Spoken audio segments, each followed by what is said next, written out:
Senator Dan Sullivan, thank you for speaking with CBS News. You were on the Senate floor until nearly 4 a.m. trying to move forward these military nominations. Are you willing to go back to the Senate floor for a third time? Well, Catherine, I made a commitment to our troops and their families 2 weeks ago when Senator Ernst, Senator Young, and Senator Graham were all on the floor. By the way, all pro-life senators, very strongly pro-life, but we're all military veterans. And we made a commitment. We're going to come down to the floor and continue to try to move forward these 450 nominees that are being held right now. And when I make commitments, particularly to America's military members and their families, I keep them. And if we have to do that again, we'll do it again. They need to know senators have their back. And when we did this last night, when we did this 2 weeks ago, you could trust me, hundreds of emails and text messages from our military and their families saying, thank you. Thank you for sticking up for us. Have you ruled out backing Democrats in support of this rules change? Well, look, like I said, I'm still, you don't always notice it, but I've been working with Senator Tuberville for months on trying to get this done. He and I have actually made some progress on a number of things. One of the things that it hasn't been reported a lot is Senator Schumer has been playing a lot of politics here. So, for example, he didn't want to bring any members of the Joint Chiefs to the floor for a Senate vote. Senator Tuberville and I, using a kind of a rare parliamentary maneuver, forced Senator Schumer to bring all the Joint Chiefs to the floor. So what I'm still trying to do is right now look at other ways to address this without having to go that route of a Senate resolution change. Here's one big idea that I've been working with Senator Tuberville on, which is a lawsuit, right, to actually file litigation against the Biden Department of Defense abortion policy, which I completely oppose. Secondly, and this is one that's important, Catherine, is to switch the holds, right? Right now, Senator Tuberville has holds on 450 military officers who have nothing to do with this policy. They're being punished for a dispute that they have nothing to do with, they can't fix. But there's a civilian right now, the number 3 guy in the Pentagon, who's in charge of this. So I'm going to put a hold on him. That's the appropriate hold. The civilian policymakers, not the heroes from the American military who have nothing to do with the policy. So do you see that as an area of potential compromise with Senator Tuberville, that he will shift his holds to civilians and remove them from the military personnel proper? It's one of the areas that we've been working on. In addition, we still have the conference in the National Defense Authorization Act between the House and the Senate. So look, there's some more avenues, but the one issue that frustrates me, to be perfectly honest, is that he's never answered the question, which I've posed. I posed last night. I posed it again 2 weeks ago. I posed it in many meetings. Why are you punishing military members, literally the heroes of our country, who have nothing to do with this policy and no ability to fix it, particularly now when we're in this very dangerous time? We need the best, most experienced leaders in our military on the field. They're not on the field.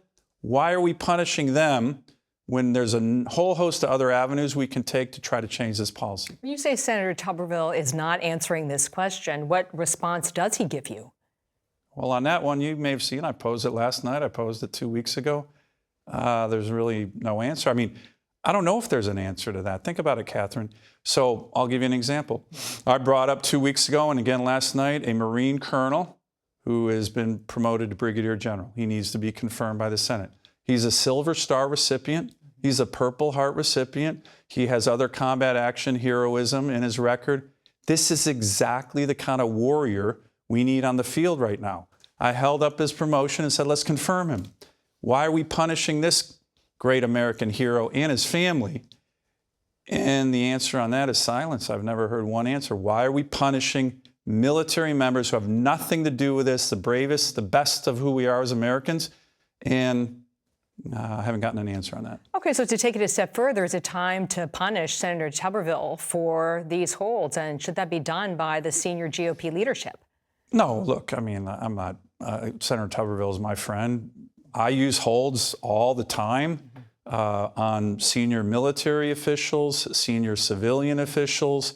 That's a senator's prerogative. And to be honest, this is his prerogative as a U.S. Senator. Just this kind of blanket hold, right, this broad over these kind of promotions, 1, 2, 3, and 4-star generals, it's never been done in the history of the country. But no, I don't believe in that idea of punishment. I'm going to continue to work with him and other members. I think Republicans can hopefully resolve this ourselves. I don't, that my first inclination is not to go with the Democrats' proposed Senate resolution. So that's what I'm going to keep working on. And look, that was part of what we were trying to do last night. I was in discussions with him and some others just in the last few days on different options for ways forward. Is the senator so dug in? Is there so much bad blood now that it will be, what will it take to break the logjam? Again, I don't think there's bad blood. Again, I've been, as I mentioned, I've been working with Senator Tuberville probably more than anybody over the last several months on a whole host of these. But is he so dug in now that it's going to be hard for him to reverse course? I don't know. Even this week, we were talking about different options. You may have heard that after we went to the floor, again, Senator Ernst, Senator Graham, Senator Young, and I, 2 weeks ago, the Republican conference in the Senate called a Republican conference, which was to focus on this. Let's work together, try to figure out how we move forward. That was a good sign. I think it was spurred by the fact that we went on the floor. We brought up 61 nominees, American heroes. Again, why are we punishing these American heroes? The other thing that kind of gets me going here a little bit is there's been some rhetoric, well, these 1- and 2-star generals, they're not real warriors. That's an insult, and they are real warriors. This is, Catherine, I'm a senior colonel in the Marine Corps. This is my peer group. These were the men, women who were kicking in doors in Fallujah 20 years ago. These are not only warriors, these are our most experienced military combat experienced members we've had in a generation. Their families also are suffering over this. So to me, the key is to move forward on ideas to try to leverage and change the policy, which I agree with Senator Tuberville on, but don't punish America's heroes. And that's what's happening right now. 450, and the list is only going to grow, 450 general officers and admirals, and that doesn't even include their families who are also being punished. It's the wrong timing, given how dangerous the world is. It's the wrong tactic, a blanket hold, and it's certainly the wrong target. American heroes who have, again, nothing to do with this dispute. Let's go after the people who are the policymakers, put holds on them, but not, the Marine Brigadier General who's a Silver Star recipient. Right.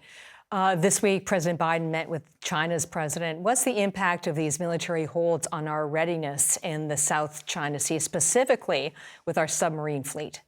Well, one thing that it has, and I raised it on the floor last night, I raised it 2 weeks ago, a lot of these holds are on, 2- and 3-star Navy admirals, a lot of whom are Navy admirals with submarine experience. And that is really, in my view, dangerous. Why is that? Xi Jinping, the leader of the Chinese Communist Party, is scared of a lot of elements of American power. One element of American power he's really scared of is our submarine fleet. We have about a generation in terms of our advancement over their sub capabilities. But you can't just put a submarine commander in a sub or with a sub fleet overnight. It takes years, decades to train military officers on submarine operations. Right now, we're holding numerous admirals who have incredible, hundreds of years combined experience on sub operations. This is something that we want to make sure we are deploying, not keeping on the bench, keep Xi Jinping nervous about American submarines. And that's another reason why we got to get these generals and admirals confirmed. Well, what I'm hearing you say is that these holds by Senator Tuberville are weakening U.S. deterrence in the South Pacific vis-a-vis China. I have no doubt that they're undermining readiness. And it's not just readiness, it's morale. There's growing bitterness in our military forces because, again, they know they're being punished over something they have nothing to do with. And when Senator Tuberville says, oh, don't worry, everything's fine, there's no readiness problem. Look, I'm the ranking member on the subcommittee on the Armed Services Committee in charge of readiness. I focus on readiness daily. That's just an incorrect statement. This is impacting readiness. Now, I will say, and I said it on the Senate floor last night, there's even a bigger readiness challenge. And in my view, it's the Biden administration's non-seriousness when it comes to our military. The president has put forward 3 budgets in a row that significantly cut the military. And his latest budget shrinks the Army, shrinks the Navy, shrinks the Marine Corps. That is exactly the wrong message to be sending to Xi Jinping and Putin. What I said to my colleagues on the floor last night, hey, let's fix this hold issue and let's focus together on the bigger readiness challenges of the unserious Biden national defense strategy and national defense budget. President Biden said he had a, quote, clear-headed discussion with the Chinese president about Taiwan. How close are we to a military conflict with China over the island? Well, look, there's a lot of different intel. A couple years ago, the intel that was coming out of Indo-PACOM and our intelligence communities was that this is something that Xi Jinping has ordered his forces to be ready by 2027. That's just in a couple of years. I think that's still something we need to focus on. You know, from my perspective, we have to show resolve, commitment. You know, my first deployment, Catherine, as a U.S. Marine, was to the Taiwan Strait during what's now referred to as the third Taiwan Strait crisis. President Clinton sent 2 carrier strike groups, a Marine amphibious ready group. I was a young infantry officer on that. That was a serious commitment of American resolve, strength, capability. And what I worry about right now is on the capability side.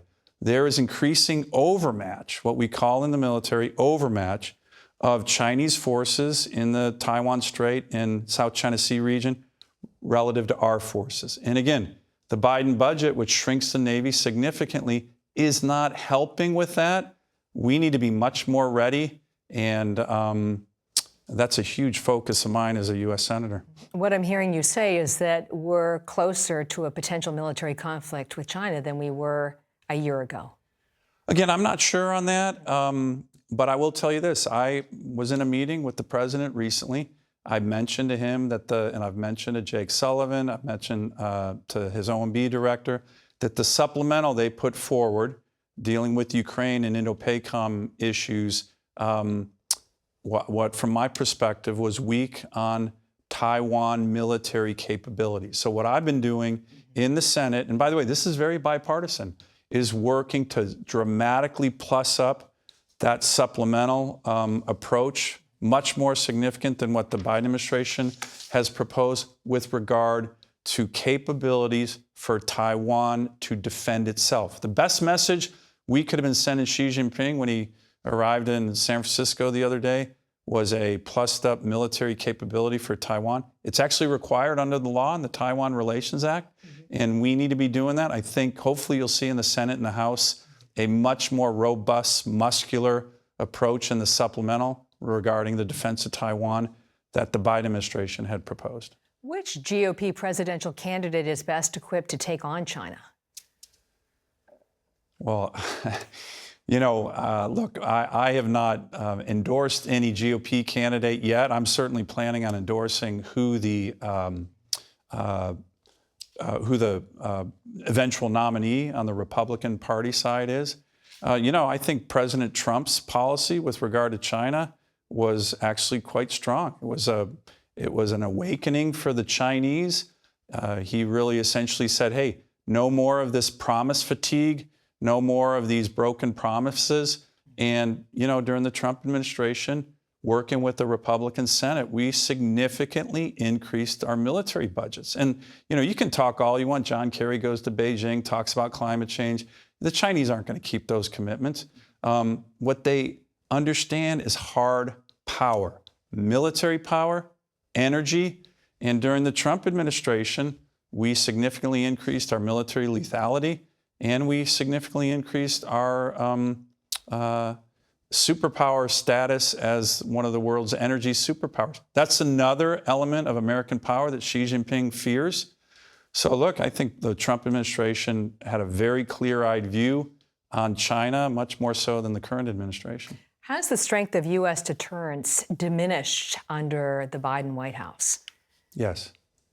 How significantly?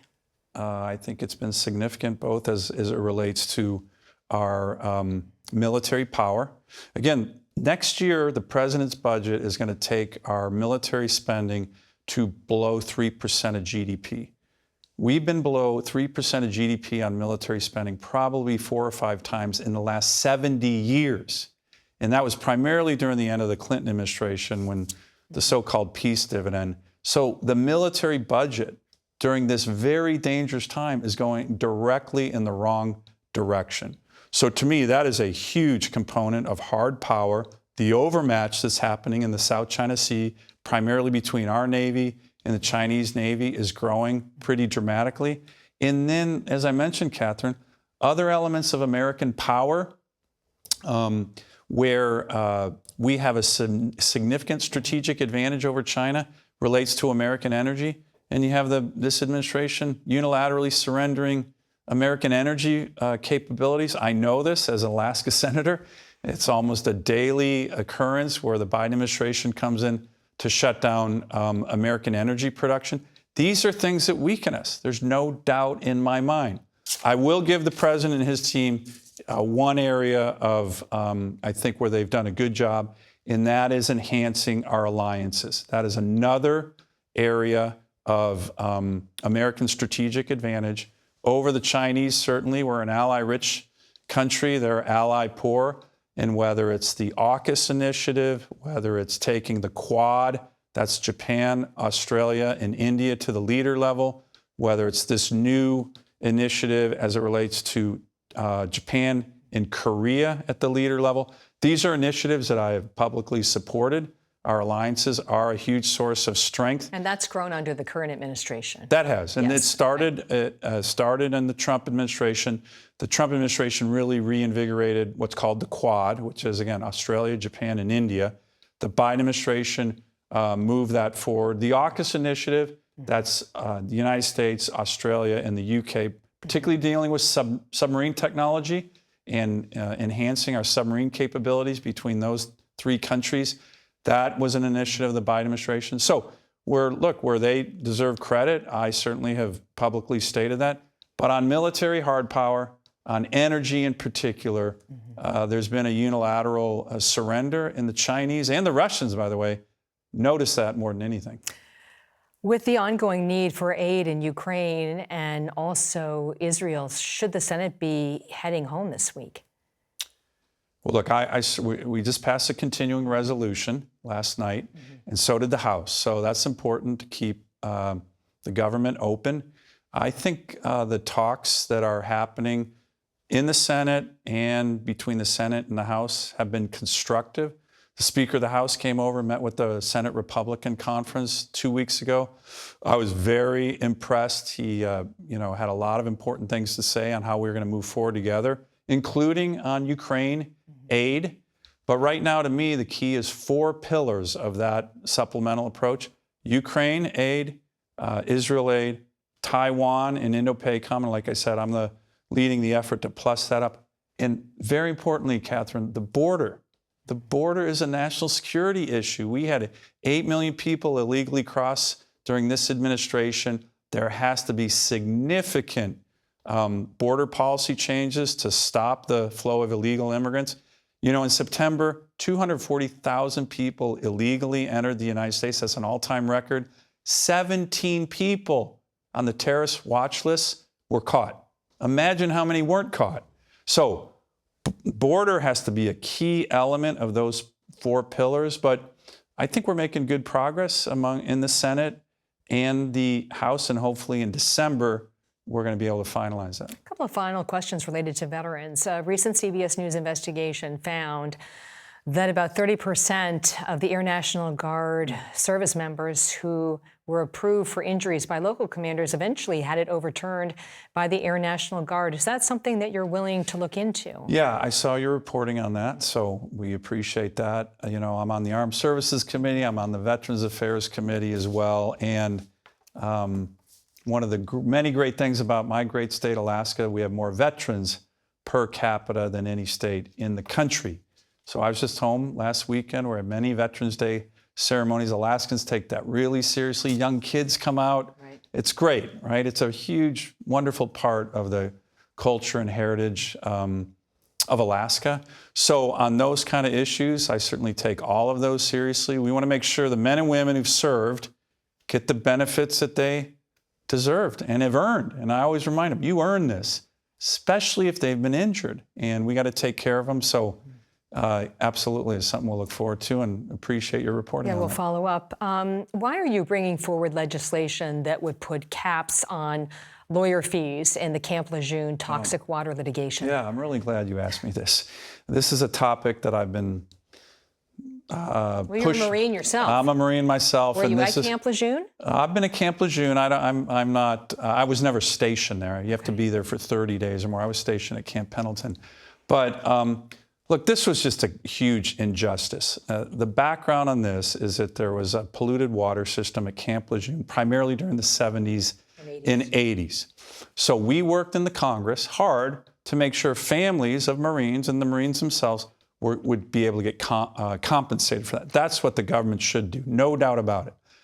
But the Biden Justice Department worked with us in the on the Veterans Affairs Committee to make sure that there were caps on legal fees for lawyers. Makes sense. This was from the Biden administration's Justice Department. Unfortunately, and this is a little political, my Democratic colleagues made sure there was no caps. And that was, in my view, outrageous. I was very upset about this. And the reason they did that is to make sure then that trial lawyer firms, who are often their allies, could get huge contingency awards. So I'm sure your viewers, if they've watched Fox News or CNN or MSNBC, maybe even CBS, I haven't seen on CBS, there's been billions of dollars of ads to sick Marines and their families by law firms. And we've checked into this. Some of these law firms are charging 65 to 70%. 65 to 70%. Contingency fees. Wow. Absolutely. Leaves so little for the veteran. Ripping off the Marine Corps family. I mean, just highway robbery, right? This is like a zero-sum game. Does the Marine and his sick family get paid, or does the trial lawyer get paid more money? So I have been adamantly fighting this. I've brought legislation to the floor, always blocked by Democrats. But then we had actually a victory a couple weeks ago that I'm very happy about. I called the Attorney General of the United States, and I said, Mr. Attorney General, this is an outrage. You guys wanted caps. We tried to get caps. They were blocked by my Democratic colleagues. Don't you think the Federal Tort Claims Act, which caps fees, don't you think that could apply here? And that caps fees for law firms at 20 to 25%. So he said, let me look into this, Senator. Attorney General, to his credit, calls me back 2 weeks later and says, it does. It does. So if you're a Marine watching this show and you are going to get compensated and you've hired a law firm, that law firm can only charge 20 to 25% contingency fees. If you've signed up for some of these rip-offs, 60 to 70%, you do not have to pay it. And here's a message from the Attorney General himself. If law firms charge more than 20 to 25%, they will be subject to civil or criminal penalties. That's from the AG of the United States. So law firms, don't do it. Don't rip off these Marines. I'm still going to get my legislation passed. I'm going to try, but as you can tell, I feel very passionate about this. I can tell that it's obviously, I can see that. I don't like when people try to rip off my beloved Marines and their families. We did a lot of reporting leading up to the Camp Lejeune Justice Act. So, thank you on that. And I hope, by the way, if you haven't done it already, I hope you do a little story at least on these attorneys' fees caps. There's still a lot of confusion out there, but that is now the law of the land, 20 to 25%. None of this 65, 70% rip-off that, unfortunately, too many law firms are trying to rip off sick Marines and their families. And to be honest, it was an outrage, and I'm really glad I've been able to work hard to fix it. Well, I can't have you sit here without reflecting back on what's happened on Capitol Hill this week. We had the reported elbow to the kidney, and then we had this incident with Senator Mullen offering to fight. I mean, what is going on with decorum on the Hill? Well, look, I don't know anything about the House issue, and I wasn't at the Senate. I think it was the Help Committee hearing. I think Mark Wayne Mullen's a great senator. He's a great addition to our conference. I will say, look, in certain hearings, I can get heated. There's no doubt about I don't it. see you standing up, offering, saying, this is the time, this is the place, right? I can get heated. Don't Americans expect more? Well, he brings a from fighting spirit. But the head of the Teamsters I've met as well, he brings a fighting spirit.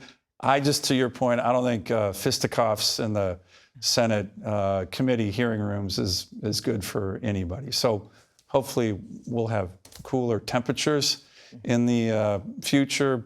And, again, I've gotten heated up, but haven't thrown down with anybody in the Senate hearings room. All right, well, that's good to hear. Yeah. Senator Dan Sullivan, thank you for speaking with CBS News. Thank you, Catherine.